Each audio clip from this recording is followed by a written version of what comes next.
What's going on, everybody? This is dkdynamite, and tonight we have some breaking news about the yearly Call of Duty cycle potentially coming to an end, the series staying on PlayStation, and even more bombshells. Definitely stay tuned. But before we jump into that, be sure to hit that subscribe button down below. And as you guys may have seen, my partner Gamer Advantage went ahead and announced a brand new product today, the Suppressor Lens, a beautiful piece of eyewear with 100% clear lens for all-day use, protection where it matters, rated for 4+ hours of consecutive phone and PC use. They also have the least amount of color distortion out of any other gaming glasses in the world, increased productivity, and even more. To celebrate the launch of these new lenses, they're also giving away a Gamer Advantage cleaning kit with every suppressor order through the rest of this weekend. Don't forget to use code Dynamite off any order over at gameradvantage.com. The link is, of course, down below in the description. I'll probably pick up a pair of those new lenses really soon to go along with my liquid blue pair as well. Now, starting off with Call of Duty Vanguard, everybody's favorite game, right? We have the Attack on Titan bundle, which released earlier today, and I guess you could say the timing was key considering the launch of Part 2 for the final season of this anime. I'm not much of an anime guy, so I never had too much interest in this bundle, but they've had quite a while to work on this pack. But unfortunately,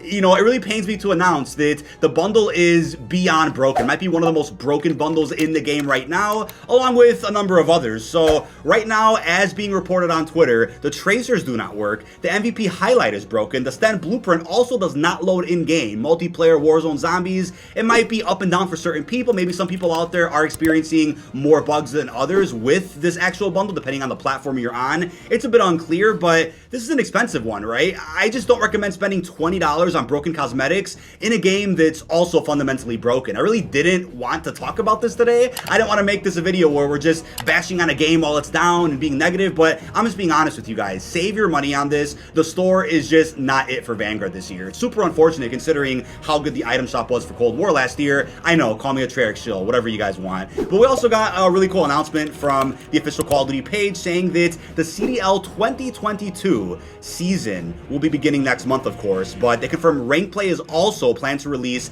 in Vanguard Season 2. And they mentioned, and I quote, "We're all very excited about the future of rank play and can't wait to share more details as we get closer to its release." So we know Season 2 was pushed back until, the end of February? It was going to actually be the beginning of February, or closer to it, I should say, but now it's not. Maybe it's a result of CDL just not being ready to go. It's a bit unknown right now, but don't forget, Treyarch's actually handling the competitive side of Vanguard multiplayer this year, which I definitely didn't expect when they first announced it, so let me know how you're feeling about that down below in the comments. Still some good news people out there who care about the competitive aspect of Call of Duty and are getting frustrated with skill-based matchmaking, of course. But we also have a confirmed patch for Vanguard that went live today. The double-barrel shotgun damage was reduced. The buck and slug ammo was also reworked. Long shots now count when achieved through damage over time using incendiary rounds. Players with fortified perk are no longer immune to any fire damage, including flame knots and incendiary grenades. Fix an issue where some players will not retain their kill streaks in between rounds, and CDL custom games updated in private matches. So it's like I've been saying for the past couple of weeks, whenever a new patch goes live in Vanguard, it's a step in the right direction, but how many steps will it take before the game is really back on its feet and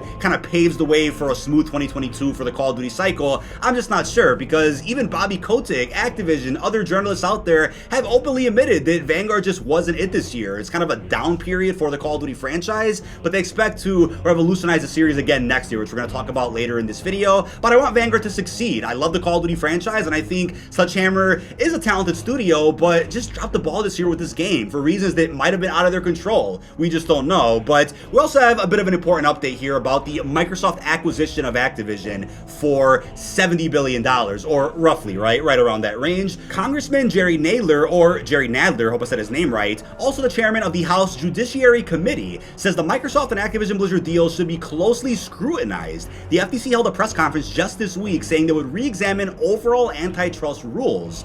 So while the deal is likely going to go through, there's also a chance that it doesn't. So for those out there that were freaking out, talking about XYZ, people that were panicking, talking about all these different scenarios and outcomes, don't forget that the deal might not happen altogether, so there's no real need to panic just yet. And even Charlie Into pointed out this could be a long battle that could take a while. So maybe the projection that the acquisition will go through in June of 2023 is a bit off by a couple of months to a year. Might happen sooner, might happen later, or maybe not even at all. So definitely keep that in mind when thinking about what the future of Call of Duty may be. This is a massive deal, though. I mean, we're looking at upwards of $70 billion here, which obviously the government has to look at and say, okay, is this following the antitrust rules? What's going on here? And the thing is, their acquisition of Bethesda was, I believe, less than $10 billion. So this is much bigger in scale in comparison to that one. So of course, the government's going to be all over this one. But we also have a really cool tweet from the legend Phil Spencer, the head of Xbox, of course, who will also oversee all future Activision Blizzard projects if the acquisition goes through. He went ahead and tweeted, and I quote, "Had good calls this week with leaders at Sony. I confirmed our intent to honor all existing agreements upon acquisition of Activision Blizzard and our desire to keep Call of Duty on PlayStation." There you have it, folks. Sony is an important part of our industry, and we value our relationship. So before we even go even further than that, let me just say, right, people that argue over a console war, pieces of plastic, shilling corporations, it's multiple sides, or two sides, I guess you could say, of the same coin. I mean, we're all just a number. These monopolies do not care, and people that shill over PlayStation or Xbox, it's just silly at this point. And that's the thing. They probably get along extremely well, but obviously the media and people out there that are toxic on the internet are not going to make it seem that way. But you just know behind the scenes, right? They're all laughing that people are arguing over these consoles and they're raking in billions of dollars every single year regardless, right? Who cares? But the thing about this is big, right? We have Phil Spencer confirming that, yeah, they want to keep Call of Duty on PlayStation, but look at the wording of how this was put together in a tweet, right? The words like desire and value, you know, intent, honor. I mean, looking at the way this was phrased, I'll say this. They may have a contract right now, Sony and Activision, for Call of Duty on PlayStation, but it's all about when that contract ends. There's no doubt in my mind that Microsoft will continue to honor that contract even when they acquire Activision, if that happens, but it's all about what happens after that contract expires. So even if PlayStation has some type of exclusivity for Call of Duty until 2027, whatever the case is, sure, Microsoft can honor that, but what happens in 2028? Will they just say, okay, now let's cut off PlayStation? I've seen a lot of journalists, a lot of different Twitter accounts, a lot of people out there claiming that for a deal this expensive, why would Microsoft support PlayStation at all for Call of Duty after these Sony contracts end? And that's a fair point. That's why I said in my previous video a couple of days ago that it can go either way at this point. I mean, this was really carefully worded, and either way, whenever this acquisition happens, we're not going to see any major changes to Call of Duty for some time after that, so please relax. Now, considering how many sales PlayStation gets for the Call of Duty franchise, you would think instantly, like I did the other day, that Microsoft will want to keep Call of Duty multi-platform to also then rake in all those PlayStation sales because they own Activision, they'll own Call of Duty. Why not bring in those extra sales? But it's also a fair point from other insiders out there who said, well, if they just restrict Call of Duty from PlayStation and keep it only on Xbox and PC, then that can actually help them more with selling more Xbox consoles and Game Pass subscriptions. And yeah, it could go that way, but right now my gut is telling me that it just makes more sense to keep it multi-platform because they'll be making bank regardless. But before we continue with some more bombshells today, let's go ahead and take the sponsor of today's video. Now, tonight's video is sponsored by Manscaped. I'm sure you've all heard of these legends by now, but they've kindly hooked me up with the Performance Package Kit. And we have a variety of products here, including the Lawnmower 3.0, the waterproof body trimmer that's built with advanced skin-safe technology, and we also have the electric waterproof ear and nose trimmer with a 360 rotary dual blade system. Manscaped also came in clutch with specialized deodorant, toner, and lotion for your friends down there. They were also kind enough to send the Shears 2.0 kit featuring some necessities for everyday hygiene. Now, for a limited time, customers will also receive two special gifts, the Sleek Shed travel bag and the High Performance Boxer briefs. So if you're ready to take care of your friends down there like you never have before, be sure to use the special link down below in the description to check out Manscaped, and be sure to use code DYNAMITE to save 20% off your order. Thank you to Manscaped for sponsoring tonight's video. Now back to the video. I know I'm going to get some comments like I did the other day where people are saying, oh, but look at the Bethesda acquisition. They had promised they would keep the games multi-platform, but they didn't. Same thing's going to happen with COD. And I get it, something went wrong a couple of years ago, or maybe something just changed a couple of years ago to where at first they initially thought, yeah, we'll keep most of the Bethesda games multi-platform going forward and only have a couple of exclusives, but clearly something changed where they did some extra projections, did some more math, and analyzed certain things, and they were like, hey, it's actually more beneficial if we don't do this, and if we just keep these new Bethesda games, or new ones I should say, on Game Pass only, or just Xbox consoles, whatever the case is. So I think when it comes to this acquisition, though, if it even goes through, the variables and terms are going to be a lot different. Bethesda does not have a yearly cash cow like Call of Duty, and I'm not saying Microsoft plans on continuing the yearly cycle, because they may not, but they know how big Call of Duty is in comparison to any other Bethesda game, so definitely going to take a look at what works for them best. And right now it may be to keep Call of Duty multi-platform if the acquisition goes through, but that could of course change,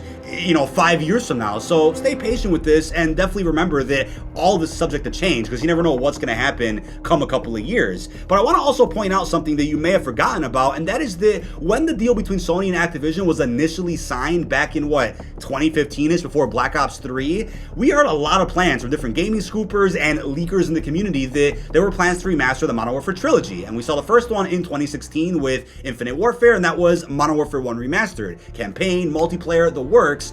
And we then saw MW2 Remastered, campaign only, a couple of years later in I think it was 2020, if I'm not mistaken. And when that happened, we're like, okay, that means the third one's coming out, right? And all of a sudden, not too long ago, we get a random article out of the blue saying that MW3 Remastered doesn't exist. And at first I'm like, wait a second, why all of a sudden come out with this information? I mean, it just didn't really make much sense, but coincidentally, it was shortly after the news broke about the Activision Blizzard lawsuit, the accusations, the horrific allegations, the hot topics about Bobby Kotick.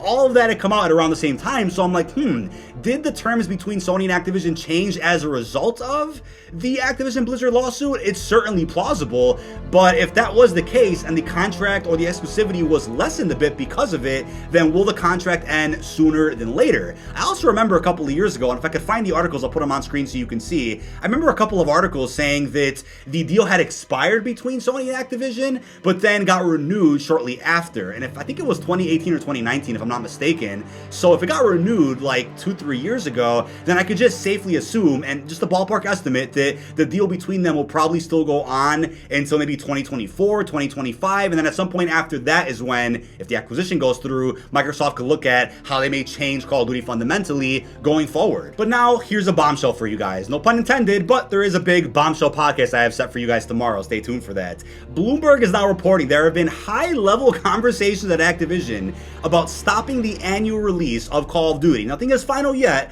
but discussion is actually happening. And I don't know about you guys, but this is the first time I think we've ever seen from a legitimate news source that Activision is discussing putting a stop to the yearly Call of Duty cycle. But there is also a really important quote in here, which says, and I quote, "This year's COD is expected to redeem the franchise's fortune." And what is the Call of Duty coming out this year? Everybody knows Modern Warfare 2 from Infinity Ward, right? A sequel to one of the most selling Call of Duties in franchise history. So it's bound to do well, but if it does do well, let me propose something to you. If it does do really well, if not better than the previous Modern Warfare, will that somehow impact this conversation in any way? Will they say, okay, well, this game sold so well, why are we going to stop the yearly cycle? But if the game doesn't do as expected, then maybe that will encourage them to stop the yearly Call of Duty cycle. You never know, but regardless, you guys just know Modern Warfare and Black Ops are going to sell Call of Duty games regardless. It's going to be hard for a game to ever come up like Vanguard to be on par with how popular Black Ops and Modern Warfare are. So this is huge. Now the funny thing is, I was actually going to bring this up in yesterday's video, but I cut it out. I'm like, what if the yearly cycle does come to an end? What will be the alternative to that? Well, here's my proposal for you guys out there. Let me know how you feel about this. Proper year 2 proposals. And the funny thing about this is that Black Ops 3 already tested the waters with this years ago. So maybe there were some plans a couple of years ago to be like, hey, let's stop these yearly cycles and just pump out proper year 2 of content with a new season pass, or with more bundles or weapons, maps, whatever the case is. Let's see how that works for us instead. And I think it was fairly successful, because Black Ops 3 had 3 years of support with numerous weapons, maps, remasters, modes, events, camos coming out despite the release of Infinite Warfare, MW Remastered, World War II. So Black Ops 3 already kind of set the way for something like this, but Black Ops 4, funny enough, when it was getting revealed, was confirmed to be built with a multi-year support system that no other Call of Duty had before. So Black Ops 4 may have actually been the first Call of Duty where they were going to say, hey, maybe this will be the game where we go ahead and stop the yearly cycle and just update this game. But obviously things changed, and we know what happened with that. MW 2019, a Season 7 was planned. There was a number of maps, weapons, operators, the works planned out, and that content still released sporadically, but not as a Season 7 with the roadmap or whatnot. So I think there were also plans because of how well Modern Warfare sold to do a year 2. Didn't happen. And Black Ops Cold War especially, right? They already confirmed we're getting more operators this year. We know more bundles are on the way, and we know there's remastered maps that are apparently on deck, so those may come out, but I think Cold War is another great example of a game that was just at a peak. It was doing so well, and there was no need to kind of clean the slate a little bit and start off with a new Call of Duty again. You could have just updated that game for another year, and I think they would have been fine. More zombies content, multiplayer, fire team, whatever was doing well, they could have just updated that again, and I think it would have worked. So all in all, my proposal is a bi-yearly Call of Duty cycle. Maybe you pump out a game for 2022, which is this fall, and then you update it for 2 years, and the next Call of Duty after that comes out 2024 instead of 2023. That could work, even though that's a bit unfortunate for Treyarch fans because you'd have 2 years of Modern Warfare and then you have to wait for Black Ops. Yeah, I know that would suck, but think of it from a Treyarch perspective. A new Black Ops game comes out, gets updated for 2 years in a row, and then you have, you know, the Modern Warfare game after that. So it's in people's favor when it's the game they like, absolutely, but no matter what, it would still benefit developers by a long shot, so they can go ahead and have time to pump out quality titles that they just haven't had time to put out over the past, 5+ years. It's ridiculous at this point. But something you probably didn't think of is the fact that these executives are talking about this now before the Microsoft acquisition. So could something actually happen with the COD cycle before and if Microsoft acquires them? I mean, they could pump out Modern Warfare 2 this fall, like I said, and then not have Treyarch's game come out a year after that, but 2 years after that. They may make that decision right now and don't have to wait until Microsoft makes it for them. So something to think about. Let me know how you're feeling about that, but that is about it. This has been DK Dynamite. Leave all your thoughts down below in the comment section.